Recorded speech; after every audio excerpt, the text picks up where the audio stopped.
प्रशांत किशोर जी अगर single majority नहीं बना पाए तो क्या वो भी अपने बच्चों को कसम खाते हैं कि मैं भी इन दोनों से नहीं जुड़ूंगा? मेरे बच्चे तो नहीं, मेरा एक बच्चा है। हाँ। मेरा एक ही बेटा है और मैं आपको बता रहा हूं कि सवाल ही नहीं पैदा होता है। ये तो बात कर रही ना आपने, इसमें बच्चों को क्यों नहीं लाया? आप दुनिया के बच्चे बता रहे हैं बिल्कुल कि आप अपने बच्चों का आंखों में देखिए, आप भी अपने बच्चे को दिमाग में रखिए और आप कहिए कि मैं भी कह रहा हूं कि मैं अपने बच्चे को दिमाग में रख कह रहा हूं कि मैं बीजेपी, कांग्रेस, जेडीयू, आरजेडी से नहीं जुड़ूंगा। भाई मेरे, हम इसको आप जैसे ही मैं कहूंगा आप कहोगे ये तो अरविंद केजरीवाल ने भी कहा था। बच्चों की कसम है, ना बीजेपी से गठबंधन करेंगे ना कांग्रेस से गठबंधन करेंगे। आपने कहा कि देखो लालू जी को यादव समाज का नहीं फिक्र है, अपना लड़का बनवा दिए, तुम्हारा लड़का थोड़ी ना बना।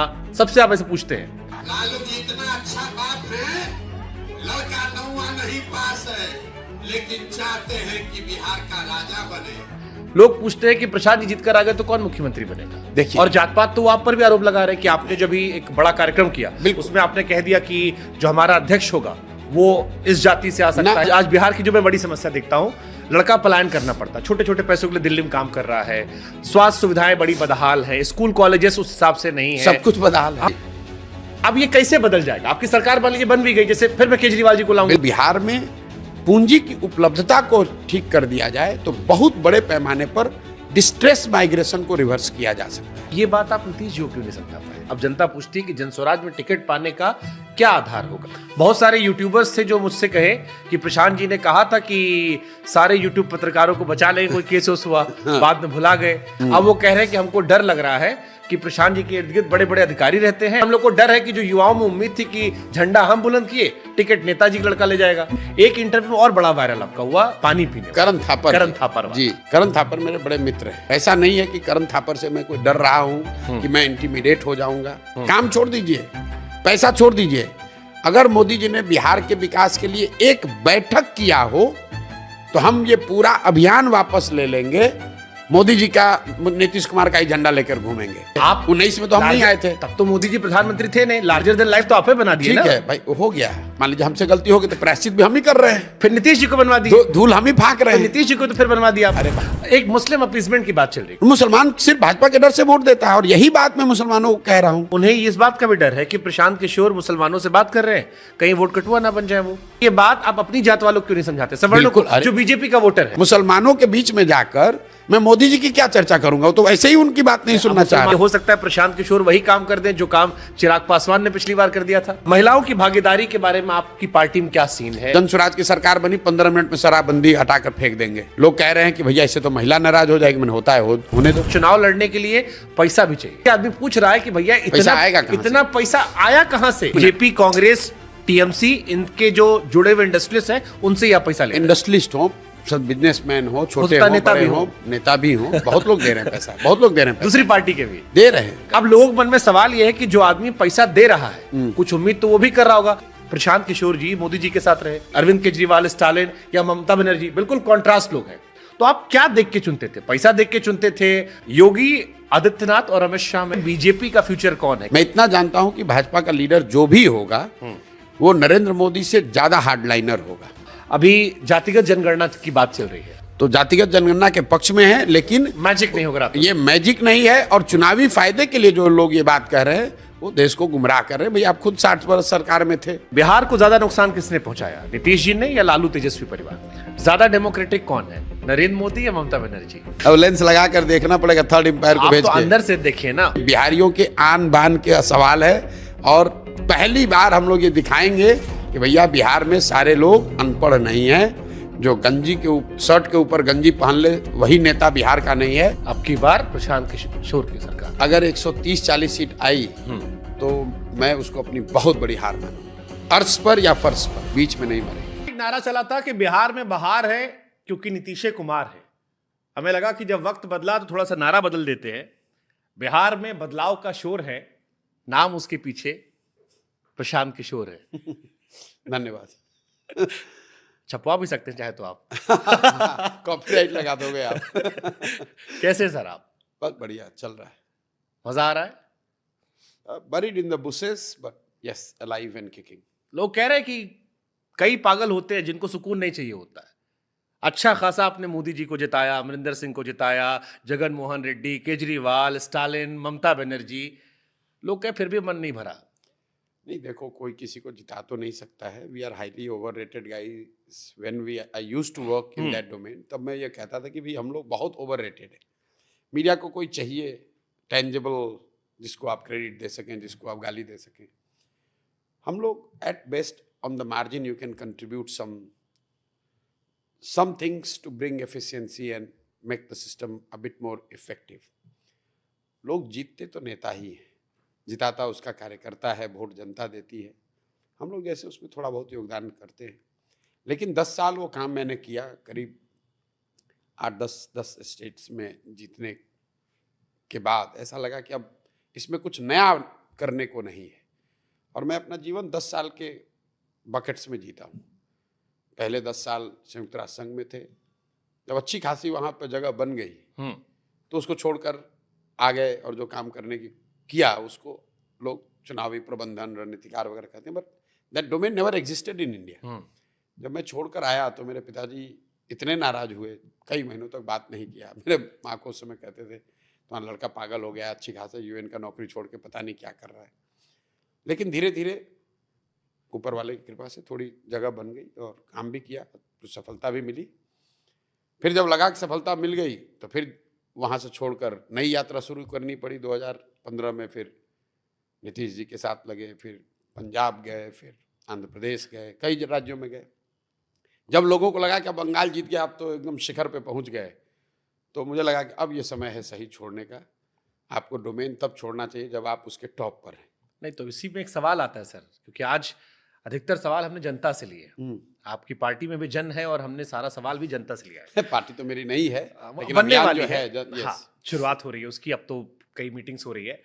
अब जनता ये कहती है कि प्रशांत जी का एक जगह मन नहीं लगता। यूनाइटेड नेशन से लेकर राहुल गांधी के लिए स्वास्थ्य में काम करना, कभी राबड़ी जी के लिए करना, फिर मोदी जी के लिए कैंपेन करना, लेकिन वो छटक अलग अलग जाते रहे। मोदी जी के पास गए, वहां से अमरिंदर चले गए, जगन मोहन रेड्डी चले गए, केजरीवाल चले गए, स्टालिन चले गए, ममता वाला पीक था, फिर भी मन नहीं माना, संतुष्ट नहीं होते। तो अब जब किंग मेकर से किंग की तरफ ख्वाहिश बनी है। नहीं, किंग की ख्वाहिश नहीं बनी है, लेकिन जहाँ तक मेरे अपने कैरेक्टर का सवाल है, यू कुड से कि मतलब स्टेबिलिटी स्केयर्स मी। जो मेरी टाइप ऑफ पर्सनैलिटी है ना, जब मेरी लाइफ स्टेबल होने लगती है तो मुझे बड़ा घबराहट सी होती है। तो मुझे लगता है यार ये तो अब जीत गए, अब तो कुछ यहाँ पे चैलेंजिंग है नहीं, तो अब कुछ नया चैलेंजिंग चीज़ ढूंढे। तो चुनाव में नेताओं को, दलों को मदद करके जो सफलता मिली, तो मुझे लगा भाई अब तो सारे जितने नाम आपने गिनाए, करीब करीब हर तरह से हर इलाके में काम करके देख लिया।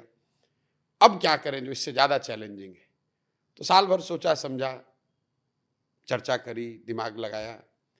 2 चीज दिमाग में आई। एक तो अगर कांग्रेस को फिर से खड़ा कर दिया जाए, पुरानी कांग्रेस को, तो एक बहुत बड़ा राजनीतिक चैलेंज मुझे लगता था, अभी भी लगता है। जहां पर आपने कोशिश भी की। नहीं, और इसलिए नहीं, मैं आपको बता रहा हूँ कोशिश क्यों की। क्योंकि 2 मई 2021 को जब बंगाल और तमिलनाडु का रिजल्ट आया, मैंने घोषणा की अब ये काम नहीं करेंगे। तो उसके बाद 1 साल तक मैंने अपने लिए निकाला कि भाई मुझे जीवन में नया क्या करना है। तो एक मेरे दिमाग में था कि कांग्रेस को, अगर पुरानी कांग्रेस को जिंदा कर दिया जाए, इसीलिए उस पूरे प्रेजेंटेशन का, उस पूरे डिस्कशन का नाम ही था री incarnation of Congress. It was not strengthening Congress, making Congress win and all those, री इनकारनेशन ऑफ कांग्रेस। आत्मा बची रहे, शरीर बिल्कुल नया होना चाहिए। वो जब बात कई वजहों से नहीं बनी, कुछ उनकी वजह से, कुछ मेरी वजह से, तो फिर मुझे दूसरा जो विकल्प लगा कि अपने राज्य बिहार चलते हैं और काम वही करें जो मुझे आता है। लेकिन इस बार दल और नेताओं को न सलाह दें, इस बार चल के जनता को सीधे ही सलाह देते हैं। लोगों को लग रहा है कि हम कुछ यहाँ बहुत अलग कर रहे हैं। हम बिल्कुल अलग नहीं कर रहे हैं। जो लोग ये कह रहे हैं भाई तो इनको तो पहले चुनाव का ये रणनीतिकार थे, दलों को, नेताओं को सलाह देते थे तब जीतते थे, इस बार कैसे जीतेंगे। उनको ये समझ में नहीं आ रहा कि हम काम तो वही कर रहे हैं। पहले मैं दलों को कैसे संगठन बनाना है, संगठन को कैसे मजबूत करना है, ये बताते थे। ये बताते थे कि आपका नारा क्या हो, आपका कार्यक्रम क्या हो, आप कैंडिडेट का सिलेक्शन कैसे करें, आप चुनाव का प्रबंधन प्रचार कैसे करें। मैं वही काम बिहार की जनता के लिए कर रहा हूँ। नेता और दल को छोड़कर मैं गांव गांव जाकर लोगों को बता रहा हूँ कि भाई तुम कह रहे हो कि 30-35 साल से देश के सबसे गरीब और पिछड़े राज्य हो, और सामान्य जनता का आकलन ये है कि कहते हैं हमारे पास विकल्प नहीं है, तो आप विकल्प बनाओ। तो कहता है सर हम बनाएंगे कैसे, हमारी तो राजनीतिक समझ नहीं है, हमारे पास तो संसाधन नहीं है, व्यवस्था नहीं है, चुनाव कैसे लड़ेंगे, ये तो बड़े बड़े दल है, नेता है।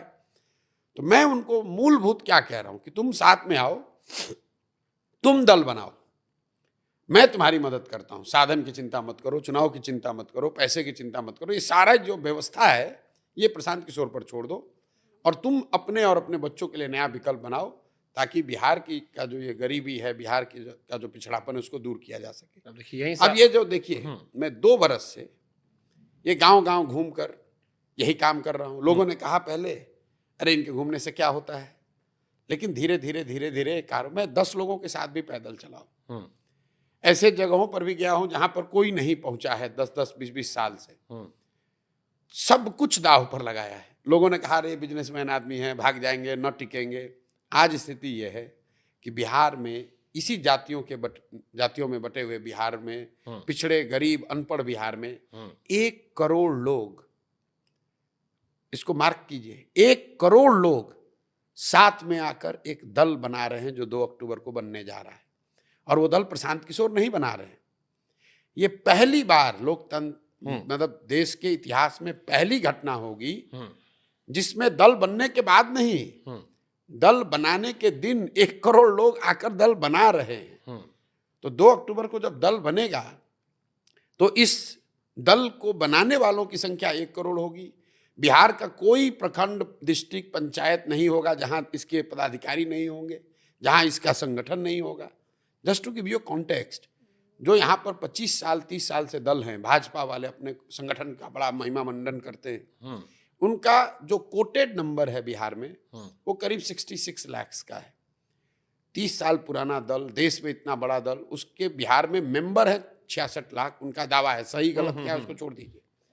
यहाँ एक ऐसी व्यवस्था बन रही है जिसको 1 करोड़ लोग मिलकर बना रहे हैं। और विडंबना देखिए, भाजपा यहाँ रूलिंग पार्टी है, जदयू रूलिंग पार्टी है, आरजेडी मुख्य विपक्ष है, और वो दल चिट्ठी निकाल रहे हैं कि भाई अपना दल मत छोड़ो, जनसुराज मत जाओ। पहली बार रूलिंग पार्टी के लीडर छोड़कर, अपना दल छोड़कर एक ऐसी व्यवस्था अभियान का हिस्सा बन रहे हैं जो अभी दल भी नहीं है। ठीक, तो ये दिखाता है कि नीचे इसका कितना असर है। ठीक, और लोग कितना डेस्परेट हैं कि नया विकल्प बनना चाहिए। देखिए जो बातें आपने कही मैं इसको बिल्कुल इनकार नहीं करूंगा, क्योंकि मेरे अपने पॉडकास्ट में कम से कम 7-8 आदमी आपकी तारीफ कर चुके हैं। बीती शाम मैं कुमार विश्वास के साथ बैठा था, वो भी यही बात कह रहे थे। लेकिन अब मैं कुमार विश्वास की बात से सवाल उठा कहता हूं, उन्होंने भी ये सवाल उठाया और ये सवाल मेरे जैसे तमाम लोगों के मन में भी आता है कि जो बात आप कह रहे हो ये सारी बातें हमने 2012 में दिल्ली में देखी थी। ऐसे ही सेम घटनाक्रम हो रहा था। बीजेपी कांग्रेस थी, उसमें एक नई पार्टी का उदय हुआ, आंदोलन से आम आदमी पार्टी थी। अब लोगों के मन में अभी जो सवाल है वो ये है कि क्या प्रशांत किशोर अरविंद केजरीवाल बनने जा रहे हैं? उनकी पार्टी आम आदमी पार्टी जैसी तो नहीं हो जाएगी? क्योंकि जो बातें आप कह रहे हो, जो तो होप आप दे रहे हो, जो तस्वीर आप दिखा रहे हो, यही एग्जैक्टली सारी कहानी 2012 में हमने देखी थी। और अब बड़ा कई बार लोगों को तकलीफ होती है कि कोई जेल जा रहा है, कोई कुछ हो रहा है, कई लोगों के मन में डाउट है। तो आप पर क्यों भरोसा करें? बिल्कुल, आपने कंपैरिजन जो किया है या जो लोग कर रहे हैं उनको जनसुराज अभियान की मूल बातों की कोई समझ नहीं है। आपने अपने शब्द में, आपके शब्दों में कहा कि आम आदमी पार्टी आंदोलन से निकली हुई पार्टी। प्रशांत किशोर का आंदोलनों में कोई यकीन नहीं। मेरे आप जितने इंटरव्यू है देख लीजिए, मैं जितने संवाद किया उसमें देख लीजिए, मेरा आंदोलनों में कोई यकीन ही नहीं है। क्यों नहीं है? मानव सभ्यता के इतिहास को अगर आप पढ़ेंगे, सिर्फ बिहार में, देश में, भारत में नहीं, पूरे दुनिया में मानव सभ्यता के इतिहास को अगर आप पढ़ें तो फ्रांस की क्रांति को अगर हम लोग अपवाद के तौर पर हटा दें तो आज तक ऐसा हुआ ही नहीं कि किसी आंदोलन से समाज का सृजन हुआ हो, नए समाज का सृजन हुआ हो। आंदोलन जो है वो एक ऐसा तेज हथियार जैसा है जिससे आप लोगों को सत्ता से हटा सकते हैं, बड़े से बड़े सल्तनत को उखाड़ सकते हैं। उससे नए समाज का सृजन नहीं किया जा सकता है। अगर आपके पास तेज हथियार है, आप बड़े से बड़े वृक्ष को काट सकते हैं, लेकिन पौधे को वृक्ष बनाने के लिए कोई हथियार काम आने वाला नहीं है। वो तो उसकी एक अपना सतत ग्रोथ की, सृजन की का काल है, उसकी अपनी एक प्रक्रिया है। तो जनसुराज अभियान में 2 वर्ष में हमने कोई धरना नहीं दिया, कोई प्रदर्शन नहीं किया, कोई रेल रोको, चक्का बंद जाम करो, ऐसा कहा नहीं। किसी को हटाने की बात नहीं कही। हमने ये भी नहीं कहा कि वोट किसको दो। हर मीटिंग में जाकर ये कह रहे हैं कि वोट जिसको मन है उसको दो, लेकिन एक संकल्प लो कि अगली बार वोट नेता को देखकर नहीं दोगे, जाति को देखकर नहीं दोगे, धर्म को देखकर नहीं दोगे, 5 किलो अनाज के लिए नहीं दोगे, मंदिर मस्जिद के लिए नहीं दोगे, अगली बार वोट अपने बच्चों के पढ़ाई और रोजगार के लिए दोगे। ये एकमात्र एक ही लक्ष्य, एक ही मैसेज। कभी कभी जो हमारे साथ लोग चलते हैं वो इतना बोर हो जाते हैं कि भाई यही भाषण आज 2 बरस से गांव गांव जाकर दे रहा। आज नहीं बोर होंगे सर, आज हम आपके लिए इन भाषणों में बहुत बता रहा हूं। आज मैं आपके लिए फिर मैं आ रहा हूं आम आदमी पार्टी वाले पे। और इन सारे बातों तो मैंने आम आदमी पार्टी के तरह कभी ये नहीं कहा कि जनसुराज या प्रशांत किशोर आपको सुधार देंगे। मैं ये कह रहा हूं कि भैया 1 नहीं 10 प्रशांत किशोर आएंगे तब भी तुम नहीं सुधरोगे, तुमको कोई नहीं सुधार सकता है। भाई एक आपके सौरभ जी आए, सौरभ द्विवेदी जी हैं, उन्होंने इंटरव्यू मेरा किया, एक दिन मेरे साथ पदयात्रा में चले। तो उनका पहला सवाल था कि प्रशांत जी इस यात्रा को हम लोग लताड़ यात्रा, डांट यात्रा कहना चाहते हैं, क्योंकि हम ये नहीं कह रहे कि आप जनता जनार्दन हैं, ये बिहार के महान जनता, हमको वोट दे दो, हम आपको सुधार देंगे, ठीक कर देंगे, जन लोकपाल ला देंगे, भ्रष्टाचार दूर कर देंगे। हम कह रहे हैं भाई जब तक तुम नहीं जगोगे तो प्रशांत किशोर आए, जनसुराज आए, सुधरने वाला नहीं है। जो आपका भाषण आप बता रहे हैं तो मैं आम आदमी पार्टी से बिल्कुल उलट बात कह रहा हूं। दूसरी बात कर दिया। हाँ। दूसरी बात मैंने पहले दिन से ये कहा है कि जनसुराज जब दल बनेगा तो वो प्रशांत किशोर का किसी व्यक्ति, किसी जाति, किसी परिवार का दल नहीं होगा। और 2 अक्टूबर को जब लोगों ने क्या कहा, अरे अब तो कह न रहे हैं, देखिएगा ना अपने बनेंगे। 2 अक्टूबर को आप देखेंगे कि इसी बिहार की जनता के द्वारा जो लोग मिलकर दल बना रहे हैं वो लोग साथ में आकर नया नेतृत्व चुनेंगे और वो नेतृत्व लोगों को लगेगा कि अच्छा ये भी आदमी बिहार में था, ऐसा व्यक्ति भी बिहार में था जो राजनीति कर सकता है या राजनीति में आ सकता है। ये इस अभियान की ताकत है। और मेरी भूमिका 2 अक्टूबर के बाद जब ये दल बन जाए तो भी बदलने वाली नहीं है। मैं 2 अक्टूबर के बाद भी गांव गांव में पैदल जो पहले चल रहा था वैसे ही चलूंगा। तब तक चलूंगा जब तक कि बिहार में व्यवस्था बदल ना जाए। 2 बरस लगे, 5 बरस लगे, 10 बरस लगे, मैंने ये संकल्प लिया हुआ, इसको छोड़ूंगा नहीं। ठीक बात, कोई घबराहट नहीं है। मैं चलते चलते नहीं थका हूं। लोग थक गए, भाई कितना दिन चलिएगा, 2 बरस से चल ही रहे हैं। मैं 2 बरस में 60% बिहार ही चल पाया हूं, अभी 40% बिहार बाकी है। और आप देख रहे हैं कि कितनी बड़े संख्या में लोग अच्छी बात जनसुराज के लिए कह रहे हैं, इस प्रयास के लिए कर रहे हैं। क्यों कह रहे हैं? क्योंकि बिहार में जाकर आप सर्वे करके देख लीजिए, एक चीज आप पाएंगे कि 2/3 से ज्यादा लोग ये कह रहे हैं कि बिहार में बदलाव चाहिए। वो चाहे आरजेडी का समर्थक है, भाजपा का समर्थक है, नीतीश का समर्थक है, कहता भैया कुछ भी हो बदलाव होना चाहिए। इसका मतलब ये नहीं कि वो जनसुराज को चाहता है, मैं ये भी कह रहा हूं, लेकिन बदलाव होना चाहिए, इस पर तो करीब करीब आम सहमति बिहार में है। अब जनसुराज या जो भी उस बदलाव का वाहक बनना चाहता है या उसका अगुवा बनना चाहता है, ये हम पर, उन पर जिम्मेवारी है कि हम अपने आचार से, विचार से, व्यवहार से जनता को ये बताएं कि जब तुम बदलाव के लिए किसी को चुन रहे हो तो हम या हमारा फॉर्मेशन या हमारा दल सबसे बेहतर विकल्प है। ये जिम्मेवारी जो लोग विकल्प दे रहे हैं उन पर है, लेकिन जनता के मन में बिल्कुल क्लैरिटी है, उसको बदलाव चाहिए। अब वो जनता जिसकी आप बात कर रहे हैं उसी सवाल लेके हम आए, बहुत सारा सवाल लाए, इसलिए आप थोड़ा सा हमको ही मौका दीजिए आज कि हम भी कुछ कुछ पूछ सके। अब एक सवाल जनता ये पूछती है कि आपने शुरू से बात, बिल्कुल सही बात है, आपने कहा कि देखो लालू जी को यादव समाज का नहीं फिक्र है, अपना लड़का बनवा दिए, तुम्हारा लड़का थोड़ी ना बना। सबसे आप ऐसे पूछते हैं, लोग पूछते हैं कि प्रशांत जी जीत कर आ गए तो कौन मुख्यमंत्री बनेगा। देखिए, और जात पात तो आप पर भी आरोप लगा रहे हैं कि आपने जब भी एक बड़ा कार्यक्रम किया उसमें आपने कह दिया कि जो हमारा अध्यक्ष होगा वो इस जाति से आ सकता है या बैकवर्ड समाज से आएगा। जात पात आपने नहीं की उसमें कहा। आप बिल्कुल सुनिए उस बात। जनसुराज में हम लोग ये कह रहे हैं कि जिस समाज की जितनी संख्या है उसको जनसुराज बनाने वालों में, जनसुराज के पदाधिकारियों में, इसके नेतृत्व में, इससे टिकट पाने वालों में और इससे मनोनीत पदों पर जाने वाले सभी 5 फॉर्मेशन में जो समाज के जिस समाज की जितनी संख्या उसको भागीदारी मिलेगी, लेकिन उसमें एक आमूल चूल पर फर्क है जो लोग दूसरे कह रहे हैं। ये बात बताइए। हम लोग ये कह रहे हैं, जनसुराज में हमारा ये मानना है कि हर समाज में काबिल व्यक्ति है और हर काबिल आदमी किसी न किसी जाति या समाज का है। तो अगर मान लीजिए कि जनसुराज में 20 लोग नेतृत्व के लिए चुने जाएंगे, तो 20 में किस समाज के कितने लोग होंगे? जो पहला 20 चुना जाएगा वो सिर्फ काबिलियत के आधार पर चुना जाएगा। लेकिन मान लीजिए कि हम अनुसूचित जाति समाज के लोगों को भागीदारी मिलनी है, तो अनुसूचित जाति समाज के 100 लोग आज काबिल लोग हैं, तो कितने लोग 20 में आएंगे? इसके लिए कहा गया कि अगर 18% अनुसूचित जाति समाज है बिहार में, तो 20 में 18 मतलब 4 लोग जरूर उन काबिल दलित समाज के लोगों में से होंगे जो उस समाज का रिप्रेजेंटेशन करेंगे। इसमें फर्क है। वो जो दलित समाज को रिप्रेजेंट करेगा नेतृत्व में, वो इसलिए नहीं करेगा कि वो दलित है, वो इसलिए करेगा कि वो सबसे काबिल व्यक्ति है जो दलित भी है। इसमें फर्क है। जो दूसरे लोग कहते हैं कि जिसकी जितनी जाति है उसको उतना शेयर दे देंगे, वो हम नहीं कह रहे हैं। हम लोग कह रहे हैं कि जब इतने काबिल लोग आ गए तो उन काबिल लोगों को जब आप मौका देंगे तो चुनाव तो 243 लोग ही लड़ेंगे। तो आप, और मान लीजिए यहाँ अति पिछड़ा समाज है, वो अकेले अति पिछड़ा समाज 5.5 करोड़ का है, तो कितना उसको मिलना चाहिए? की बात ठीक है। मेरे मन में सवाल ये आ रहा है कि मेरा नाम शुभांकर मिश्रा है जी, या कोई अरुण पांडे हो या कोई सिंह हो या कोई भी व्यक्ति हो, मैं या कोई रमजान खान हो या कोई भी XYZ व्यक्ति हो, आपने कहा कि अति पिछड़ा समाज से, जो मैंने आपको स्टेटमेंट एक वायरल हो रहा था कि उससे हमारा अध्यक्ष चुना जाएगा, या आप लोग बताइए। दो तीन आपने ऑप्शन दिए थे। मैं समझा दूंगा आपको। जी, ये हमने ये नहीं कहा कि अति पिछड़ा से होगा कि दलित से होगा। आप पहले उसके पीछे सोच को समझिए।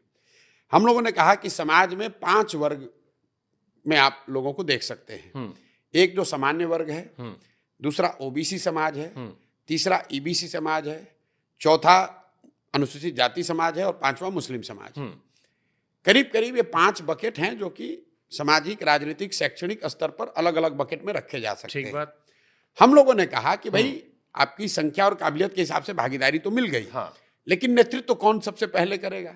उसका ऑर्डर कैसे तय किया जाए कि पहला अध्यक्ष पहली बार नेतृत्व इसका कौन करेगा, दूसरी बार कौन करेगा, तीसरी बार कौन करेगा? तो उसके लिए हम लोगों ने जो फॉर्मूला दिया है कि अगर आप पिता हैं और आपके 4 बच्चे हैं, 4 बच्चे काबिल हैं, उसमें एक बच्चा थोड़ा कमजोर है, आप संपत्ति का बंटवारा करते हैं, चारों बच्चों को बराबर ही करेंगे, लेकिन जो बच्चा एक कमजोर है उसकी चिंता आप थोड़ा ज्यादा करोगे कि नहीं, पहले हमारे रहते हुए इसको पहले दे देता हूं। तो मैंने जो सभा में पूछा कि आप बताओ कि सामाजिक, राजनीतिक, शैक्षणिक, आर्थिक स्तर पर सबसे पीछे कौन है इन 5 वर्गों में? लोगों ने कहा अनुसूचित जाति समाज है, तो उसको पहला हक मिलना चाहिए, वो पहला इस दल का नेतृत्व उस समाज का आदमी करेगा। दूसरा किसको मिलना चाहिए? लोगों ने कहा अति पिछड़ा समाज उसके बाद आता है, तो उसको मिल गया। तीसरा लोगों ने कहा मुसलमान है, तो मुसलमान को मिल गया। सुन लीजिए जी सर। फिर सामान्य और ओबीसी वर्ग को मिला। उसके बाद जो सबसे यूनिक बात समझिए, जिस बिहार में दशकों से लोग जातियों के नाम पर लोगों को लड़ाकर राजनीति करते रहे हैं, मैं आपको निमंत्रण भी दे रहा हूं और चुनौती भी दे रहा हूं। आप उस वीडियो को देखिए जहां मैंने ये कार्यक्रम किया है, और मैंने फिर ये जब फॉर्मूला दिया उसके बाद मैंने सवर्णों को और ओबीसी समाज के लोगों को कहा कि बोलो ये आपको स्वीकार है कि नहीं, और आप 100% लोग खड़े होकर कहे कि बिल्कुल ये फॉर्मूला हम लोग को स्वीकार है। 30 बरस से लोग क्या कह रहे हैं? तुम आगे हो, तुम सवर्ण हो, तुम ओबीसी हो, तो जो पीछे है उसको कहता है तुम इसका लूट लो, इसका सुनिए जी। जो दलित की सो कॉल्ड राजनीति करता है, जो अति पिछड़ों की राजनीति करता, कहता है तुम्हारा हक ये मार लिया है, तुम इसके खिलाफ आंदोलन करो, इससे छीनो। हम लोग क्या कह रहे हैं? हम लोग कह रहे हैं कि तुम भाई आगे हो तो थोड़ा थम जाओ, जो भाई पीछे छूट गया है उसका हाथ पकड़ो, उसको ऊपर बढ़ाओ, ये जिम्मेवारी तुम्हारी है। और समाज ये मानने के लिए तैयार है। मुझे किसी सवर्ण ने, ओबीसी ने नहीं कहा उस पूरे सभा में, और 1,20,000 लोगों से ये कंसल्टेशन पब्लिक में कैमरे के सामने किया जा रहा है। 2 हुआ है, 6 और बाकी है।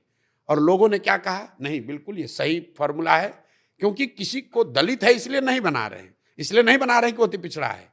सीधा फॉर्मूला है, सामाजिक, राजनीतिक, शैक्षणिक, आर्थिक स्तर पर जो सबसे पीछे उसको सबसे पहले मौका।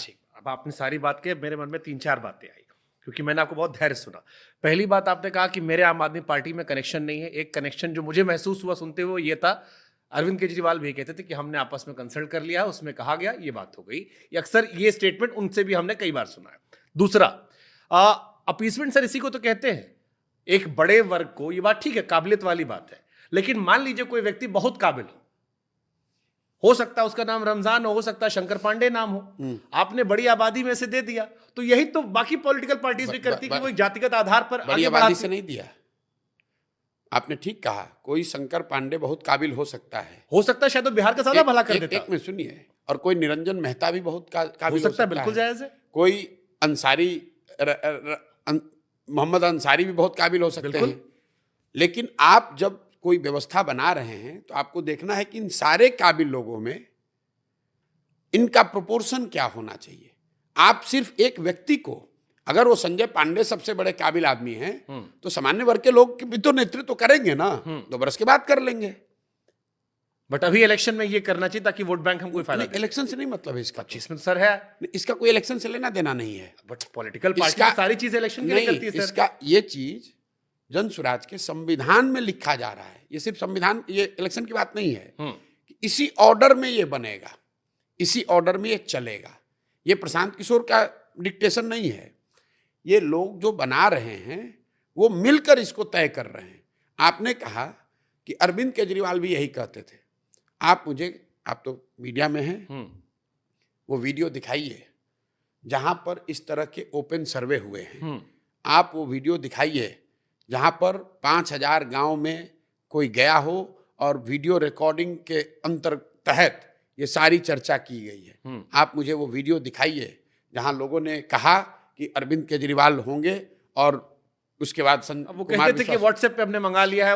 ये फर्क है, ठीक है, ठीक। आपने कहा वो व्हाट्सएप पर हुआ है। फर्क क्या है, हम यहाँ गांव में जाकर खुद कर रहे हैं, उसको वीडियो रिकॉर्ड कर रहे हैं और खुले जनमानस के सामने कर रहे हैं। और इसकी बड़ी बात सुनिए, ये सब होने के बाद कास्ट पॉलिटिक्स तो अभी कर रहे हैं ना कोई कास्ट पॉलिटिक्स नहीं है। देखिए, जाति जो है वो एक समाज की बड़ी सच्चाई है। जाति को समझना और समझ के जस्टिस करना वो एक बात है, और जाति को समझकर जाति की राजनीति करना दूसरी बात है। जन स्वराज उन लोगों की व्यवस्था है जो जाति को समझ रहे हैं और जातियों से जुड़े हुए जो इंट्रिकेट मामले हैं उनको साधने, संभालने, संयोजन का प्रयास कर रहे हैं। जातियों का इस्तेमाल करके एक दूसरे को लड़ाकर राजनीतिक फायदा साधने की बात नहीं हो रही। आपकी मैंने ये भी बात मान ली। अब इसके आगे एक सवाल पूछता हूं मैं। ये आपने अध्यक्ष बनवा दिया, आपने कहा अध्यक्ष नहीं, हमने एक फॉर्मूला बनाया जिसके तहत पार्टी को पहले कौन लीड करेगा वो वहां से निकल कर आएगा। अब आप गए जनता के बीच में जी, आपकी किस्मत अच्छी है, आपका रिकॉर्ड अच्छा है, मैं रिकॉर्ड मान के कह रहा हूं आप जीत गए। अब पहले मुख्यमंत्री का भी तो फॉर्मूला तय किया होगा आपने, कुछ तो सोचा होगा। बिल्कुल। हाँ, तो क्या फॉर्मूला? तो जैसे 2 साल हमने जब चलना शुरू किया तो लोगों ने कहा पार्टी कैसे बनेगा, इसका संविधान क्या होगा, इसका नेता कैसे बनेगा। तो 2 साल गांव-गांव कंसल्ट करके ये फॉर्मूला बनाया। संविधान इसका लिखा जा रहा है। 1000 मीटिंग्स हुई हैं सिर्फ पार्टी का संविधान लिखने के लिए। लोग दल बनाते हैं, अगले दिन आपको मालूम भी नहीं है कि दल का संविधान किसने लिखा है। लोगों को मालूम है भैया इन्होंने पार्टी बनाई है, इसके नेता होंगे, इसके बाद इनके बेटा होंगे। हमने आपको बताया कि जब ये दल बनेगा तो आपको पता चलेगा कि इस दल को कौन लोग बना रहे हैं, कौन इसका नेतृत्व करेगा, इसका संविधान क्या होगा, इसकी प्राथमिकताएं क्या होंगी। अब जब ये दल बन जाएगा तो वो लोग बैठकर मार्च में, अभी से बता देता हूं, मार्च में पब्लिक एजेंडा, अपना पूरा विजन डॉक्यूमेंट और बिहार के लिए क्या लोग करेंगे उसकी घोषणा होगी।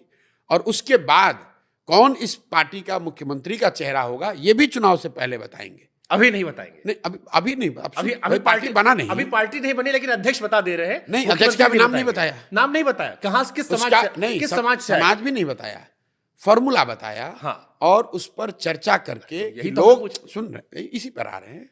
उसी तरीके से जब ये दल बनेगा, जब दल बना ही नहीं है तो हम कैसे बता दें कौन मुख्यमंत्री होगा? दल नहीं बना, लेकिन अध्यक्ष, अभी दल नहीं बना। हाँ। लेकिन अध्यक्ष का फॉर्मूला आ गया। अब आया, अब मैं कह रहा 2 बरस के बाद आया। हाँ। 2 बरस के प्रयास के बाद। मैंने आपको क्या कहा, 2 अक्टूबर के बाद जब ये दल बन जाएगा, प्रशांत किशोर के अलावा कोई और मुख्यमंत्री बन सकता है? बिल्कुल बन सकता है, बिल्कुल बन सकता है प्रशांत किशोर के मुख्यमंत्री। क्योंकि लोग ये मान रहे कि अध्यक्ष आपने एक बड़े समाज से दिया कि अध्यक्ष के नाम पर वोट आ जाएगा और उसके बाद प्रशांत जी मुख्यमंत्री बन जाएंगे। आपको लगता है कि अध्यक्ष के नाम पर बिहार जीता जा सकता है? सर यहाँ तो देश में राष्ट्रपति लोग बनाते हैं जात देखकर। वो ठीक बात है, लेकिन अगर आपको लगता है कि किसी एक समाज के लोग को अध्यक्ष बना देने से बिहार जीता जा सकता है, माहौल तो बना सकते सर। बिल्कुल नहीं। आप बिल्कुल ऐसा डिप्टी सीएम बनता है सर प्रदेश में। आप बिहार, वो देखिए दूसरे क्या कर रहे हैं, अगर हम उसी काम को करने के लिए आए हैं तो फिर जीवन का इतना सब दाव पर क्यों लगाएं? तब तो अच्छी खासी जिंदगी चल रही थी, राजा वाला जिंदगी होगी सर, जी रहे थे। अब नहीं, वहां किंग मेकर थे, यहाँ किंग होंगे ना, उसमें ज्यादा सहूलियत में थे। तो आप ही तो कहे आपको स्टेबिलिटी नहीं चाहिए। तो मैं आपको बता रहा हूँ, तो आपको कैसे मालूम है कि बिहार जीतने के बाद मैं स्टेबल होना चाहूंगा? तो फिर कुछ और करेंगे, कुछ और करना चले जाएंगे, आपके यहाँ आके घूमने लगेंगे। ये इसकी कोई गारंटी थोड़ी है। आप दल बनने दीजिए, ठीक है। और मैं बिल्कुल आपको अभी से बता दे रहा हूं, मार्च में इस दल के पब्लिक प्रोग्राम की प्राथमिकताओं की घोषणा की जाएगी। ठीक बात। उसके साथ 10 साल का विजन डॉक्यूमेंट जारी किया जाएगा। और बिहार के इसको ध्यान से सुनिए, 8,500 पंचायतों का अलग अलग प्रोग्राम बनाकर कि हर पंचायत का, जिन पंचायतों में मैं पैदल गया हूं और जहां नहीं गया वहां का भी, 8,500 पंचायतों का अगले 10 साल का विकास का योजना जारी करेंगे। आप उसको मार्च से लेकर 6 महीना पब्लिक के पास होगा देखने के लिए कि आपके पंचायत के लिए जन स्वराज क्या कह रहा है। फिर अब आपका भाई इसका नेता कौन बनेगा? तो जब मार्च में दल बन गया, अक्टूबर में, मार्च में पब्लिक के प्राथमिकताओं की घोषणा हो गई, जन स्वराज का विजन प्रोग्राम लोगों को पता चल गया, तो चुनाव से पहले जून में, जुलाई में सब लोग मिलकर तय करेंगे। उनको यह भी बताया जाएगा कि इसका चेहरा कौन होगा और कौन लोग इसको आगे लीड करेंगे। आप जो कह रहे हैं वो हम उस इंतजार करेंगे, तब उसके सवाल में घेर लीजिएगा। हाँ, तब पूछेंगे। अब दूसरा सवाल पूछते हैं, नीतीश जी मोदी जी से आखिरी बार कब मिले थे आप? नीतीश जी से मैं मिला था, काफी दिन हो गए, उनके यहाँ ऑफिशियल रेजिडेंस पे मिला था और अच्छी खासी बात हुई। ठीक। आप नीतीश जी मोदी जी से? मोदी से तो यार मिला नहीं, लेकिन वो दोनों आपको बहुत सुनते हैं। नहीं, मुझे मैं बता रहा हूँ क्यों सुनते हैं। क्योंकि प्रशांत किशोर जी एक रैली में गए और कहे कि देखो भाई, तुमने मोदी जी को पुलवामा के नाम पर वोट दिया, काहे तुम्हारा विकास होगा? नीतीश जी को तुमने इस नाम पे वोट दिया, लालू जी को तुमने इस नाम पे वोट दिया, अरे विकास चाहिए तो फिर लड़का लोग की तरफ देखो। मोदी जी ने कहा इस बार बजट में सारा पैसा बिहार को दे देते हैं। अब सवाल ये है कि अगर बिहार का विकास करना है तो पैसा तो नीतीश कुमार जी लिया, जिनको आपने कहा कि आखिरी समय में चल एकदम बिल्कुल रिटायरमेंट तरफ चल रहा है। अगर जात पात देखना है तो हिंदू मुसलमान तो हर बार हो ही जाता है। फिर एमवाई फैक्टर आप ही लोग कहते हैं कि तेजस्वी जी की पार्टी करती है। तो जात के हिसाब से, विकास के हिसाब से कई पॉलिटिकल पार्टीज जो क्लियर है कि भाई हमारे पास पैसा है, सेंट्रल पार्टी हम है, 60,000 करोड़ हम दे रहे हैं, हमको सरकार में लाओगे तो आगे मिलेगा। हम प्रशांत किशोर को ठीक बात है। आपने मेरा पूरा भाषण शायद ध्यान से सुना नहीं मोदी जी के हवाले से।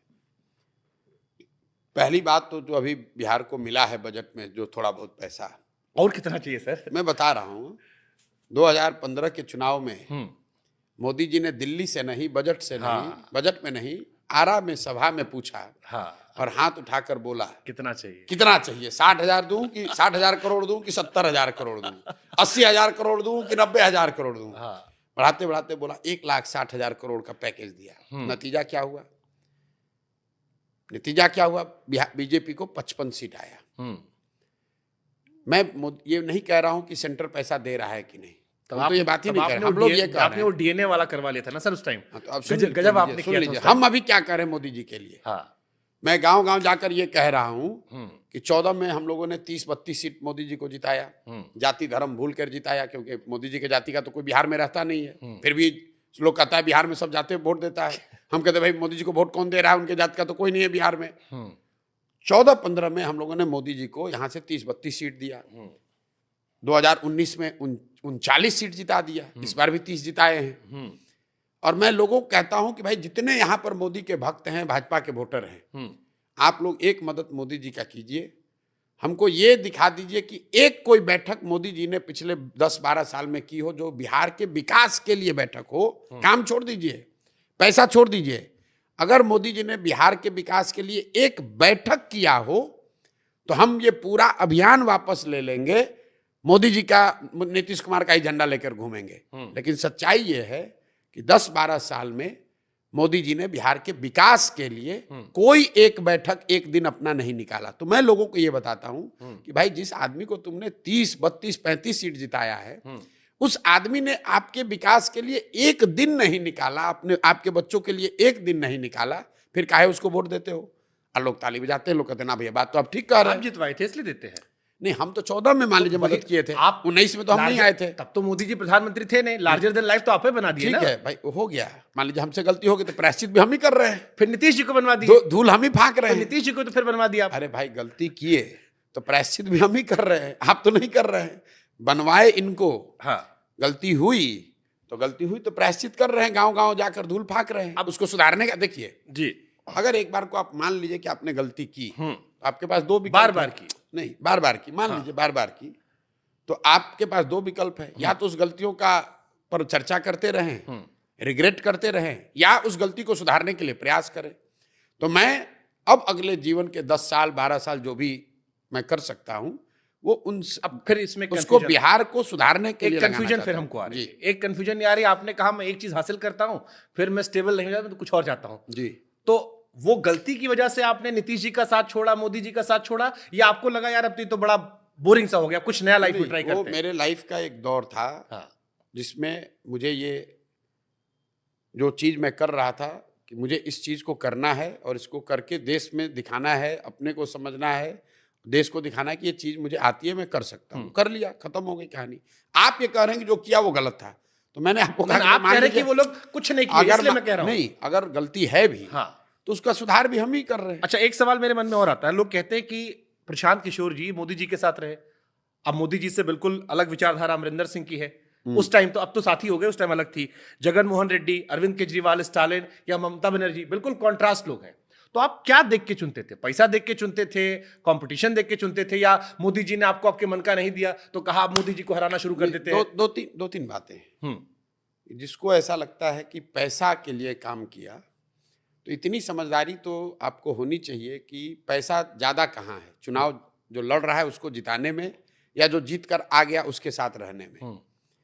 तो अगर मुझे पैसा कमाना होता तो जिनको जिता कर लाए, मान लीजिए मोदी जी ने हमारे मन का नहीं दिया, अमरिंदर सिंह ने तो दिया होगा, नीतीश कुमार ने तो दिया होगा, ममता जी ने दिया होगा, स्टालिन ने दिया होगा, दिए थे, बढ़िया। सुनिए मेरी बात। तो अगर मुझे पैसे से मतलब होता तो सरकार बनने के बाद तो हम पैसा कमाने की संभावना तो वहां ज्यादा है।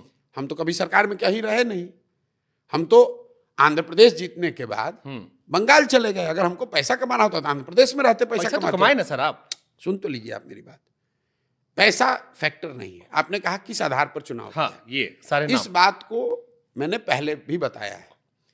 जब आप जीवन की शुरुआत कर रहे होते हैं तो आपके पास ये विकल्प नहीं है कि आप अपने चॉइस का ही काम करेंगे। बिल्कुल सही बात है। मोदी जी के साथ कैसे जुड़े? मोदी जी के साथ काम करने आए, न्यूट्रिशन पर काम करने आए, और क्योंकि वही पढ़ाई पढ़े, वही समझे हैं, वही जानते थे। धीरे धीरे रास्ता अलग हो गया, राजनीतिक सलाह देने लगे या उसमें कुछ काम किया।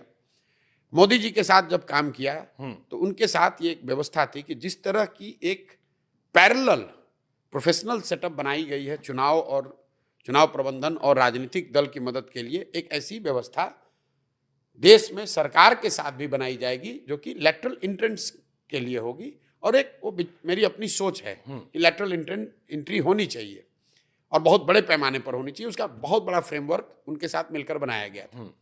जब चुनाव के बाद वो बात नहीं बनी या किसी वजह से वो बिल्कुल नए थे, नहीं करना चाहते थे, तो हम उससे अलग हो गए। ठीक बात। फिर हम कुछ तो करेंगे। हाँ। तो मैं बिहार आया, नीतीश कुमार जी मिले, उन्होंने उस समय अपना मुख्यमंत्री पद छोड़ दिया था। तो किसी ने इनको बताया था, भाई आप वो मोदी जी का जो कैंपेन चलाया वो लड़का तो बिहार का ही है। तो ये आए हमसे मिलने दिल्ली। तो हमने बताया सर आपने क्यों छोड़ दिया मुख्यमंत्री का पद? तब ये छोड़कर मांझी जी को बना दिया। मांझी जी बन गए थे फिर।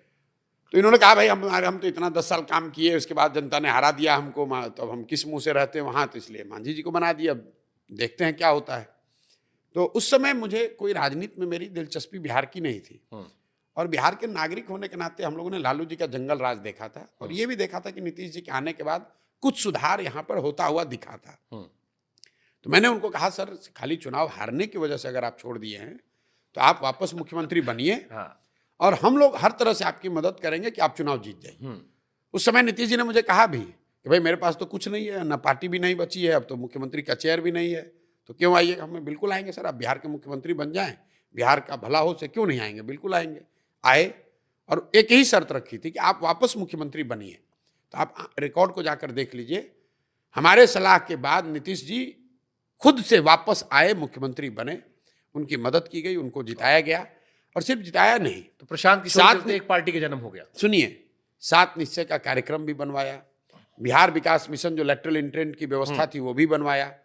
लेकिन जब वो चुनाव चल रहा था तो 2015 में एक अरविंद केजरीवाल जी भी चुनाव जीते थे दिल्ली में, जनवरी में, नवंबर में हम लोग जीते बम्पर। तो आपस में एक सोशल मीडिया पर बकझक जो कह लीजिए कि कौन ज्यादा होशियार है, कौन ज्यादा बेहतर चुनाव की समझ रखता है। हाँ। कि भाजपा को, मोदी जी को अरविंद केजरीवाल और आम आदमी पार्टी ने हराया और यहाँ पर महागठबंधन ने हराया प्रशांत किशोर के साथ। तो जो सोशल मीडिया पर चिट चैट चला, तभी इकोनॉमिक टाइम्स में एक इंटरव्यू हुआ अरविंद केजरीवाल जी का, और उस इंटरव्यू में किसी ने कहा कि ये चर्चा है कि बिहार में जो महागठबंधन की मदद की है प्रशांत किशोर, ये कांग्रेस उनको लाकर अमरिंदर सिंह उनको पंजाब में लाना चाह रहे हैं। तब आम आदमी पार्टी की बड़ी हवा थी पंजाब में, उनको लगता था कि हम जीत रहे हैं, लगभग बड़ी हवा, माहौल बना था, बड़ी माहौल बना हुआ था। इस बार जो जीते इससे ज्यादा हाँ, माहौल था। तो अरविंद केजरीवाल का उस बयान, उसका उत्तर था कि अगर प्रशांत किशोर पर इतना ही भरोसा है तो प्रशांत किशोर आकर देख लें पंजाब में। और फिर ब्रैकेट में लिखा हुआ था कि इसको छापिएगा जरूर। ऐसा ही मतलब इसको कहते हैं ना, सब कुछ करने का लेकिन ईगो हर्ट नहीं करने हाँ। तो फिर हम लोगों ने कहा यार ये तो लड़कों की आन पर बात हो गई, अब चलो पंजाब ही चलते हैं। तो अच्छा खासा बिहार में थे, छोड़कर लड़कपन भी है, थोड़ा अनुभवहीनता भी कह सकते हैं। एक बिहारी सब पर भारी। नहीं ऐसी बात नहीं, अब मैं वही मानता हूं। ईगो तो और क्या था इसमें सर? वो बिहारी नहीं, ईगो ही है, वही आपको नहीं, आ गया बेवकूफी है, नीरा बेवकूफी थी उस समय। लेकिन लगा यार ये आदमी ऐसे सामने से कह रहा चलो पंजाब, हाँ। तो जाके पंजाब उलझ गए, पंजाब उनको हराया भी। फिर जब पंजाब हो गया तो लोगों ने कहा यार सबसे बड़ी चुनौती क्या है, तो चलो यूपी में अगर कांग्रेस को जिता देंगे तो ये इससे बड़ा कोई गेम नहीं है। फिर तो उससे बड़ा नहीं तो होगा। फिर वहां गए, नहीं गड़बड़ाए नहीं, ये तो लोगों को लगता बाद है। में खटिया सब उठ गई थी। मैं बता रहा हूँ, खटिया तो बाद में आई, खटिया से पहले कुर्सी का जुगाड़ किया था मैंने। कांग्रेस ने उस समय कहा, मैंने उनको शर्त रखी थी कि उस समय प्रियंका गांधी राजनीति में नहीं थी, कि आप राजनीति में प्रियंका जी को लाइए, इनको सीएम का फेस बनाइए और हम लोग कैंपेन करेंगे और अकेले लड़िए, जीतिएगा। पहला नारा वहां का था 27 साल यूपी बिहार, हमारा ही राज्य। हाँ। तो उसमें सपा और बसपा दोनों और भाजपा तीनों पर अटैक था। 8-9 महीना वो कैंपेन चला, जो खटिया बता रहे हैं, उठी बैठी सब हुआ। लेकिन थोड़ी सी ग्राउंड पर सुगबुगाहट शुरू हो गई। कांग्रेसी बीइंग कांग्रेसीज, उनको लगा कि भाई अब जब थोड़ा बहुत माहौल बन गया है तो जो अखिलेश यादव सपा वाले 40 सीट नहीं दे रहे थे, अब 110 सीट दे रहे हैं। तो आप याद कीजिए 2017 में सपा से 110 सीट कांग्रेस को मिल गई। तो इन लोगों ने हम लोग को एक तरीके से बेच दिया, 110 सीट लिया। नतीजा ये हुआ कि पूरे कैंपेन की धज्जी उड़ गई, प्रियंका गांधी आई नहीं और हम लोग बुरी तरह हारे। हारने का पूरा दोष कांग्रेस पर नहीं गया, राहुल गांधी पर नहीं गया, प्रशांत किशोर पर फोड़ा गया। ठीक है, पंजाब जीते वो भूल गए, यूपी जीते उसका ठीकरा मेरे पर फोड़ा गया। फिर हम लोगों ने जीरो से शुरू किया। जब यूपी हार गए तो लोगों ने कहा अरे तो कुछ नहीं कर पाएंगे, तो फिर आंध्र प्रदेश गए, वो जीता, तमिलनाडु जीते, तेलंगाना जीते, दिल्ली जीते, महाराष्ट्र जीते, बंगाल जीते। बंगाल वाला जबरदस्त था, आपने कहा था जब सब जीते नहीं क्रॉस होगी। तब अब लोग क्या कह रहे हैं कि नहीं कुछ भी हो, लड़के को चुनाव की समझ तो है। ये 10 बरस का संघर्ष है मेरे भाई, एक दिन में लोगों ने नहीं माना है। और जो मैं बिहार में कर रहा हूं इसको भी एक दिन में लोग नहीं मानेंगे। लेकिन आप लिख कर रखिए शुभांकर भाई, लोग मानेंगे कि इस लड़के ने बिहार में वो करके दिखाया, बिहार के लोगों ने वो करके दिखाया जो देश में कभी किसी ने सोचा नहीं होगा, कि बिहार के जातियों में बटे हुए इसी समाज ने, अनपढ़ समाज ने बिहार की सबसे बेहतर लोकतांत्रिक दल का निर्माण किया और उसको जिता कर लाया। अब 1 साल इंतजार कीजिए, नवंबर में मैं आपको रहूंगा, ये दिखेगा। इलेक्शन, पूरा इलेक्शन यही अरे घूमूंगा। आप नवंबर, अरे भाई अब कितना भी कवर कीजिएगा, परिणाम के दिन तक तो रुकना पड़ेगा। हाँ हाँ रुकेंगे। और आप देखिएगा कि ये होता है कि नहीं। ये बिहारियों के आन बान का सवाल है और पहली बार हम लोग ये दिखाएंगे कि भैया बिहार में सारे लोग अनपढ़ नहीं हैं। जो गंजी के शर्ट के ऊपर गंजी पहन ले वही नेता बिहार का नहीं है। बिहार में बहुत सारे विचारवान, पढ़े लिखे, समझदार लोग भी हैं जो कई दूसरे राज्यों के लोगों से ठीक है। बेहतर समझ रखते हैं। अब एक कठिन सवाल आपने सवाल कठिन और आपने आसान बताया कुछ कि नहीं। बंगाल ये सब जीते सब रहा। प्रशांत किशोर कुछ महीने पहले फिर बड़े चर्चा में थे और फिर टीवी पर हमने इंटरव्यू में देखा जहां उन्होंने कहा कि हाँ यार इस बार गलत तो हो गए हमने थोड़ा ज्यादा सोच लिया। बिल्कुल सही अब- बात है। अब फिर अभी मैं आपको कॉन्फिडेंस देख रहा हूं। हाँ। अब क्योंकि अभी हाल फिलहाल में कहते हैं ना दूध की जली छाछ भी फूक फूक कर पीती है, तो अभी तो आप जल कर आए हैं बड़ा टीवी। बिल्कुल नहीं, आप मेरी बात को सुनिए। जो मैंने अरे कहा सब- चुनाव से पहले क्या है, 2020 का जमाना है, पॉडकास्ट और व्हाट्सएप का ही जमाना है। मैंने 5 महत्वपूर्ण बातें कही चुनाव से पहले। हमने सब सुनी है। सुन लीजिए, फिर से एक बार मैं रिपीट कर देता हूं। मैंने कहा कि अगली सरकार मोदी जी की बनेगी, एनडीए की बनेगी, मोदी जी प्रधानमंत्री बनेंगे। दूसरी बात हमने कही कि मोदी जी के पर्सनल पॉपुलैरिटी में, उनके सपोर्ट में, उसके इंटेंसिटी में कमी आई है। तीसरी बात मैंने कही कि मोदी जी तीसरे टर्म में दूसरे और पहले टर्म के मुकाबले कमजोर प्रधानमंत्री साबित होंगे। चौथी बात मैंने कही कि चाहे जितने भी सीट लेकर आए, समाज में जो बेरोजगारी है, फार्मर्स की समस्या है और इनइक्वालिटी है, ये बड़ी चुनौती बनकर तीसरे टर्म में उनको फेस करना पड़ेगा। पांचवी बात मैंने कही कि भाजपा की जो भी सरकार बने, जितनी भी ताकत से बने, उत्तर प्रदेश की राजनीतिक स्थिति उनके लिए बड़ी चुनौती रहेगी। और छठवीं बात जो मैंने कही कि कमोबेश, जो कि पहली बात बन गई कि कमोबेश भाजपा को जो 19 में वोट और सीट आया है वही सीट वापस आएगा। भाजपा को वोट शेयर के हिसाब से अगर देखें तो करीब करीब उतना ही वोट शेयर आया है जो उनको 2019 में आया था। 0.7% वोट शेयर कम आया है। लेकिन सीटों का जो आकलन मैंने किया उसमें 50 सीटों से मेरा आकलन गलत हो गया। मैंने कहा 300, उनको आया 240। ये बिल्कुल गलत बात है। तो मैंने 1 मिनट पूरा कर लें दीजिए। देखिए, जो लोग भी स्टैटिस्टिक्स को समझते हैं, सर्वे सेफोलॉजी को समझते हैं, कोई भगवान तो है नहीं। बिल्कुल सही बात। आकलन पूरा सही है, वोट शेयर सही है, सीट के कन्वर्जन में 50-60 सीट कम है, जो बड़ा गलती है, क्योंकि स्टैटिस्टिकली 3-4% से ज्यादा गलती नहीं होनी चाहिए। और वो गलती हुई तो कैमरे पर आकर कह दिया कि भाई गलती हुई। लेकिन जिस बंगाल के स्टेटमेंट की आप चर्चा कर रहे हैं, जो लोग आज मुझे बीजेपी का हवा बना रहे हैं का आरोप लगा रहे हैं, ये वही लोग हैं जो बंगाल में जब मैंने कहा कि भाजपा को 100 सीट नहीं आएगा तो उछल उछल के ताली पीट रहे थे। लेकिन मैंने बंगाल में क्या कहा कि भाजपा को 100 से कम सीट आएगी। अब भाजपा को 5 भी आ सकती थी, 17 भी आ सकती थी, 50 भी आ सकती थी, 97 भी आ सकती थी, आया 77। ठीक बात। मैंने अभी 6 महीना पहले कहा जगन मोहन रेड्डी की बहुत बड़ी हार होगी आंध्रा में। लोगों ने बड़ा आश्चर्य किया। लोगों ने कहा तो चंद्रबाबू नायडू से आप पैसा ले लिए हैं इसलिए कह रहे हैं, ऐसा कैसे हो सकता है। जगन मोहन रेड्डी को 151 से घट के 11 सीट मिली है। तेलंगाना, मैं आ रहा हूं, तेलंगाना पर भी आ रहा हूं। मैं तेलंगाना को लेकर जो सवाल पूछा नाविका कुमार ने जब मैं पदयात्रा के शुरुआती दिन में कि कौन जीतेगा, चुनाव से 6 महीना पहले की बात है, तब कर्नाटक नहीं हुआ था। मैंने कहा था कि जो मुझे लगता है ये कठिन चुनाव है, लेकिन BRS should be through. These are my words, BRS should be through. Karnataka हुआ, बीआरएस ने बहुत गलती की। 6 महीना में चुनाव 6 महीना में बदलता है, लेकिन फिर भी वो मेरा दोष है। ठीक बात। अब एक आप देखिए, आपने कई लोग का नाम, लेकिन एक अंतिम बात मैं कहूंगा, ये जो आकलन है, बंगाल के आकलन और बिहार के आकलन और देश के आकलन में फर्क क्या है? फर्क यह है कि बंगाल में हम सिर्फ सर्वे और सेफोलॉजी नहीं कर रहे थे, बंगाल में हम काम भी कर रहे थे। बिहार में मैं सिर्फ सर्वे नहीं कर रहा हूं, बिहार में मैं 2 साल से गांव-गांव में चीजें बना रहा हूं और सर्वे भी कर रहा हूं। यहाँ जड़ थोड़ा आपका तो यहाँ पर गलती होने की संभावना 100% तो कोई भी गारंटी नहीं कर, कोई भगवान नहीं है, लेकिन यहाँ पर गलती होने की संभावना कम है। फैक्चुअली आपकी बात मैं इसको समझ भी रहा हूँ।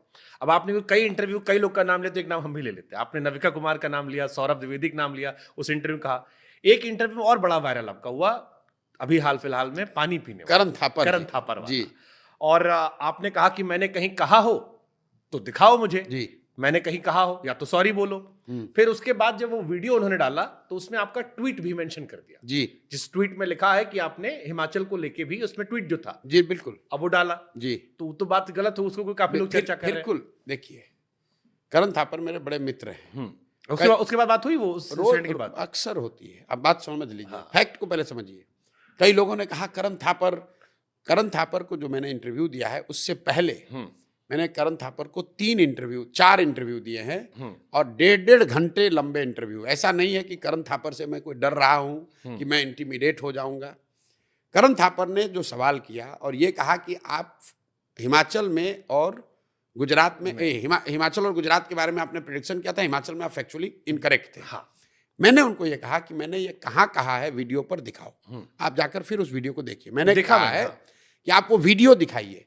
उन्होंने ये नहीं कहा था कि आपका ट्वीट है। उन्होंने कहा था वीडियो कि अखबारों में लिखा गया है। मैंने कहा भाई अखबार तो कुछ भी लिख देगा। फिर उनके समर्थन में उन्होंने कहा कि नहीं, आपने ट्वीट किया। ट्वीट क्या है उसको जाकर देखिए। Tweet is not about forecasting election. Tweet ये है कि जो चिंतन शिविर कांग्रेस का हुआ है, मैंने लिखा है कि इससे कोई बहुत बड़ा फायदा नहीं होगा। Congress is facing an impending defeat और something in Gujarat and Himachal. वो हिमाचल के इलेक्शन को लेकर कोई प्रेडिक्शन नहीं है। लेकिन अगर मान लीजिए हमने कहा तो कहा क्या है, आपको नहीं ठीक लगता ना कीजिए। मैंने करण थापर को ये कहा और आपको भी कहूंगा, भाई आप मेरे से आके पूछ रहे हो सर इनको कितना सीट आएगा, इनको कितना सीट, हम आपसे पूछे तो है नहीं, कि कहे तो नहीं कि आके हमसे पूछो। अगर आपको हमारी बात पर भरोसा नहीं है कि इस आदमी को कोई ज्ञान नहीं, तो काहे बात कर रहे हो भाई। और अगर बात कर रहे हो, मीठा मीठा गप गप तीखा तीखा थूक थूक कैसे, नहीं सुन तो मजा काटना था वहां कहते को प्रशांत किशोर ने कहा सुनो तो 70 सीट नहीं आई बीजेपी की। सुनो मेरी बात। हाँ। अगर जो मैं कहूंगा, मैं तो अपनी समझ से ही कहूंगा। हाँ। और मैं बार बार आपको कह रहा हूं, कोई भगवान तो है नहीं। सही बात है। लेकिन आप इसलिए मेरे से पूछ रहे हैं क्योंकि आपको मालूम है कि इस आदमी को थोड़ी बहुत समझ तो है। हाँ। जब मैंने बंगाल में भी कहा था तो करण थापर से ज्यादा राहुल कंवल या नविका कुमार के इंटरव्यू में जहां मैंने कहा, राहुल कंवल ने कहा मुझे कि क्या बात करते हो प्रशांत जी, ऐसा कभी होता है? भाजपा के ट्रोल आपको मार डालेंगे, आपका जीना हराम कर देंगे।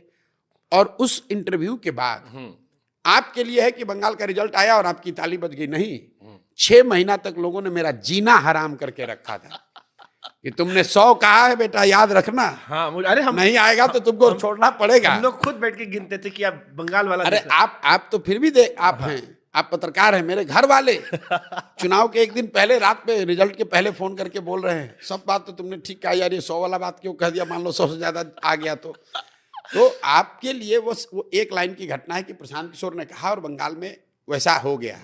मेरे लिए वो 6 महीने नाइट मेयर रहे हैं। आज लोग गाली उतना नहीं दे रहे जितना उस समय गाली दे रहे थे। उस समय भाजपा ही गाली दे रहे थे। सबको लग रहा सरकार से पलट जाएगी। अरे भैया उस समय भाजपा ही गाली दे रहे थे। हाँ। आज कांग्रेस ही दे रहे हैं। आप कुछ भी बोलिएगा तो गाली देगा ही देगा उसको। देखिए मेरे पिताजी ने बहुत एक अच्छी बात बताई है, जो कुछ नहीं करता है वो आलोचना करता है। उनको तो कुछ करना है नहीं, तो बैठे हुए हैं ट्वीट पे गाली दे रहे हैं, देते रहो भाई, उससे क्या फर्क पड़ता है। आपको मजा आता है इस सब में? मैं तो देखो, मैं पेपर पढ़ता नहीं हूँ। हाँ। न्यूज देखता नहीं हूँ, मेरे यहाँ टीवी नहीं अंदर। मैं टीवी देखता नहीं हूँ, पेपर पढ़ता नहीं हूँ, ट्विटर डिलीट कर दिया है, फेसबुक मेरा है नहीं, तो गाली दोगे तो हमको खबर पहुंचती नहीं। लेकिन पिछले चुनाव तक तो एक्टिव थे आप। मेरा ट्विटर जो मैंने अभी अपने फोन से हटा दिया है, उस पर जाकर देखे 8 साल में मैंने कोई 60 या 62 ट्वीट किए हैं। इतना ट्वीट तो आजकल दिल्ली में लोग एक दिन में कर देते हैं। पैसा आता है ना आजकल। 8 बरस में मैंने 60-62 ट्वीट किए हैं। 8 बरस में। ठीक बात। यहाँ लोग एक दिन में 60 ट्वीट करते हैं। तो अब मैंने इसलिए हटा दिया है कि मैं बिल्कुल डिस्ट्रैक्ट नहीं होना चाहता हूँ। ना मुझे ट्विटर से मतलब है, ना आप देख लीजिए मेरा कोई फेसबुक नहीं है अकाउंट। हमने सुना आप कहीं आप पोस्ट नहीं करते कहीं पे। जीवन में नहीं किया, हमको पोस्ट करने आता ही नहीं है। लोग समझता है मैं सोशल मीडिया विजार्ड हूं। मैं आपको कैमरे पर कह रहा हूं, अगर आप मुझे चैलेंज भी दे दे यहाँ कि तुमको फेसबुक पर एक पोस्ट करना, मैं नहीं कर सकता हूं, मैंने किया ही नहीं आज तक। ठीक बात। अब मैं सोशल मीडिया हटाता हूं, वापस जन स्वराज पे आता हूं। काशीराम जी ने एक स्टेटमेंट दिया था, पहला चुनाव हारने के लिए, दूसरा हरवाने के लिए और तीसरा जीतने के लिए। एक आम आदमी पार्टी का अपवाद में हटा दूं तो मुझे ज्यादातर पॉलिटिकल पार्टीज का ऐसे ही राइज दिखता है। बीजेपी भी आई, हारी, जीती, हराई, फिर बाद में बन गई। आप कह रहे हो कि लहर है, माहौल है, जो महसूस भी होता है, लेकिन आमतौर पर भीड़ आना और उसका वोट में तब्दील हो जाना कई बार बड़ा विरोधाभास भी होता है। हमने यूपी में कई बार देखा है। अब बिहार वो राज्य है जो लेन देन वाला राज्य है, पार्शियल जाता है। अगर जन स्वराज जो आपकी पार्टी होगी नहीं निकाल पाई अकेले, जो आमतौर पर किसी फर्स्ट टाइम लड़ने वाली पार्टी से प्रैक्टिकली नहीं पॉसिबल लगता, खासतौर पर बिहार जैसे राज्य में, लोगों के मन में बड़ा इंटेंस सवाल है, उसके बाद क्या करूं? देखिए, कांसीराम जी बहुत बड़े नेता थे। मुझे लगता है कि पिछले 30-40 सालों में सोशल पॉलिटिकल मोबिलाइजर में उस आदमी से बड़ा कोई व्यक्तित्व समाज ने देखा नहीं है पिछले 30-40 सालों में। उन्होंने जो बात कही बिल्कुल ठीक कही, लेकिन एक फर्क है, कांसीराम जी के जमाने में टेक्नोलॉजी का एवोल्यूशन इतना नहीं हुआ था जितना अब हो गया है। तो जो बात पहले आप पोस्ट कार्ड से बताते थे, पोस्ट कार्ड को पहुंचने में 10 दिन लगता था, अब ट्विटर और फेसबुक और यूट्यूब के माध्यम से 1 दिन में पहुंच रहा है। तो अगर आप ये सोशल मीडिया को हटा दें या डिजिटल जो टेक्नोलॉजी अवेलेबल है कम्युनिकेशंस के उसको हटा दें तो बिल्कुल जनसुराज को भी उतना ही समय लगता है, कहीं इसमें कोई दो मत नहीं। लेकिन चूंकि टेक्नोलॉजी अवेलेबल है तो प्रशांत किशोर भले ही एक गांव में बोल रहे हैं, आज ऑन एन एवरेज 2 करोड़ लोग बिहार में डेली जनसुराज के वीडियो देखते हैं, डेली। ठीक बात। तो 2 करोड़ लोगों तक पहुंचने में कांसीराम जी को जितना समय लगा होगा उसके मुकाबले जनसुराज को कम समय लग रहा है। इसलिए नहीं कि जनसुराज वाले लोग ज्यादा काबिल हैं, इसलिए कि हम लोग को वो टेक्नोलॉजी का सपोर्ट है। सहमत है। दूसरी बात, जो नेता काम करता है 10 साल में, ये जो आपने जर्नी बताई लड़ने के लिए, हराने के लिए, जीतने के लिए, तो जनरली एक आदमी साल भर में, महीने में 10 दिन 15 दिन काम करता है। तो हमने तय किया है कि भाई 3 बरस में अगर हम विदाउट ब्रेक, बिना छुट्टी लिए हुए, बिना ब्रेक लिए हुए काम करूं तो मुझे 10 बरस का काम 3 बरस में करना है। तो मोदी जी वाला हमको शुरू कर नहीं भाई, मोदी जी लोग बहुत बड़े हैं। मैं नहीं 18 घंटे में काम नहीं करते हैं। मैंने ये आपको कहा कि सामान्य जो राजनीतिक कार्यकर्ता है वो महीने में 10 दिन 12 दिन काम करते हैं। उसको दुकान भी चलानी है, उसको परिवार भी चलाना है, उसको काम भी करना है, उसको नौकरी भी करनी है। हम लोग जो काम, जितने number of days, working days अगर आप मेरा देखेंगे तो वो उतना ही है जितना शायद कांसीराम जी को लगा हो या दूसरे को लगा हो, लेकिन it is packed in 3 years। तो यू कॉन्फिडेंट कि आप जीत जाओगे?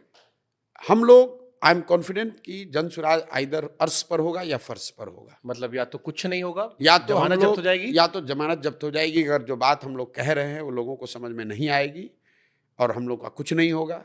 लेकिन अगर समझ में आ गई पार, तो इतनी सीट आएगी कि आप गिन नहीं पाओगे। अब की बार प्रशांत किशोर की सरकार ना, अब की बार जनसुराज, अब की बार जनता का राज।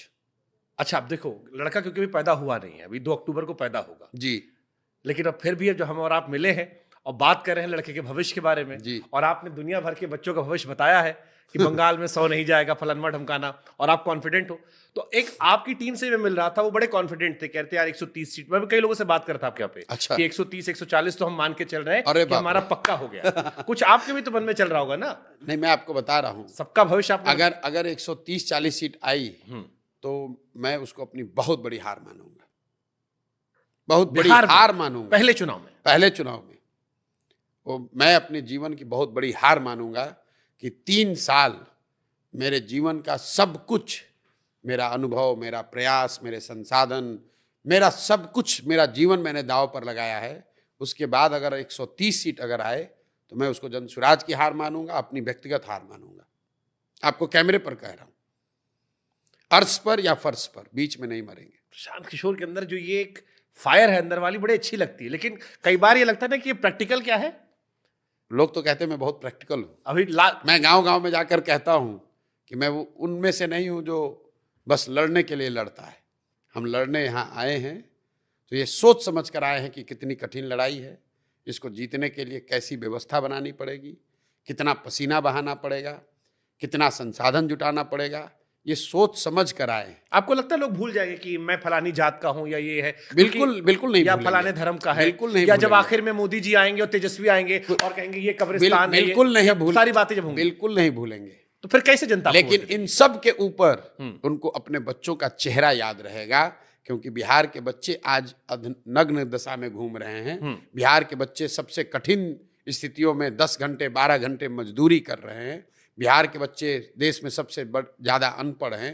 बिहार के बच्चे सबसे ज़्यादा गरीब, बेरोजगार और भुखमरी के शिकार हैं।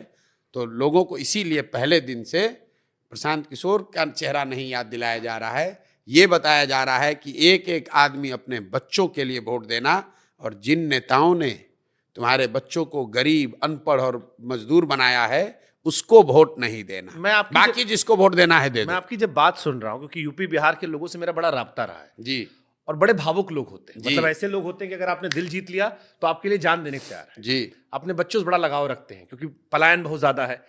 मुझे लग रहा है बड़ी स्मार्ट स्ट्रेटजी है कि आपने ये कहा कि सुनो, अपने बच्चे की आंख में देखना, जी आप डायरेक्ट कट कर रहे हो अपने बच्चे को डाल डाल के कि इधर बिल्कुल देखो। कह रहा हूं, नहीं मैं बार बार पार्ट ऑफ उसको, गुड स्ट्रेटजी। स्ट्रेटजी नहीं है ये, इस समाज को जगाने का एकमात्र तरीका है। जब आप 5 साल लिटरली नरक की जिंदगी जी रहे हैं, 5 साल रो रहे हैं, यहाँ पढ़ाई नहीं है, रोजगार नहीं है, खाने को नहीं है, घर नहीं है, नाली नहीं, गली